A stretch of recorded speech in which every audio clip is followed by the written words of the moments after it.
Hello viewers, কেমন আছেন সবাই? আশা করি ভালো আছেন। আজকে আমি দেশি স্টাইলে আপনাদেরকে চিকেন পকোড়া করে দেখাবো। এই যে চিকেন পকোড়া করার জন্য আমি সব কিছু আগে থেকে রেডি করে নিয়েছি। এই যে চিকেনটা কেটে ধুয়ে নিয়েছি, এই যে ধনে গুঁড়ো, এই যে হলুদ গুঁড়ো, লঙ্কা গুঁড়ো, এই যে লবণ, এই যে আদা বাটা, রসুন বাটা, পেঁয়াজ বাটা, জিরা বাটা, গুড্ডে বিস্কুট বাটা, এই যে এলাচ বাটা, কাঁচা লঙ্কা বাটা, কাজু বাটা, বেসন আর এই যে চালের গুঁড়ো।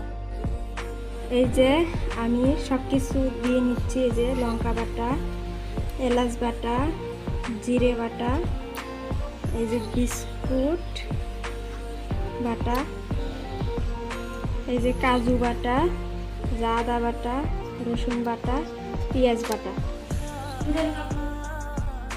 এই যে আমি দিয়ে নেব আবার ধনে গুঁড়ো, এই যে হলুদ গুঁড়ো, পরিমাণ মতো সব কিছু দিয়ে নেবেন, কাশ্মীরি লঙ্কার গুঁড়ো, এই যে লবণ।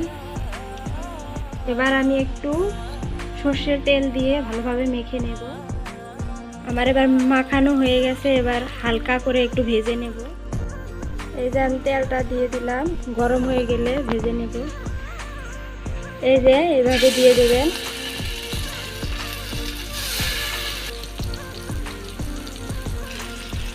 এই যে এইভাবে অল্প উল্টে নেবেন, এইভাবে সবগুলো উল্টে নেবেন। এইভাবে পকোড়া করলে কিন্তু খুব সুস্বাদু হয় এবং অল্প সময়ের ভিতরে হয়ে যাবে আপনার। এবার আমার ভাজা হয়ে গেছে, নামিয়ে নেব।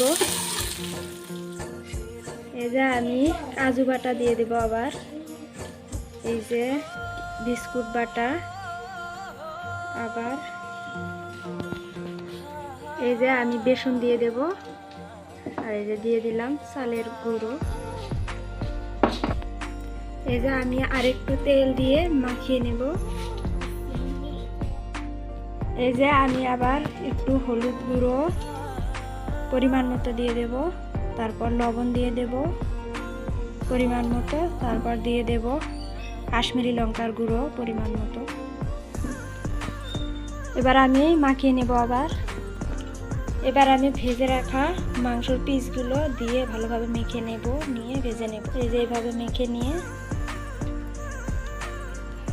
এই যে আমি এবার দিয়ে দেব, সবগুলো পিস দিয়ে দেবো। এইভাবে ভাজা হয়ে গেছে, এবারে যা নামিয়ে নিব।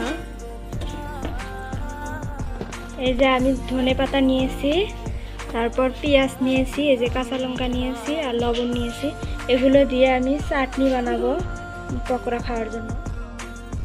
আশা করি আমার রেসিপিটা আপনাদের কাছে ভালো লেগেছে। ভালো লাগলে অবশ্যই লাইক করবেন, কমেন্ট করবেন, শেয়ার করবেন এবং আমার চ্যানেলে নতুন হয়ে থাকলে সাবস্ক্রাইব করবেন।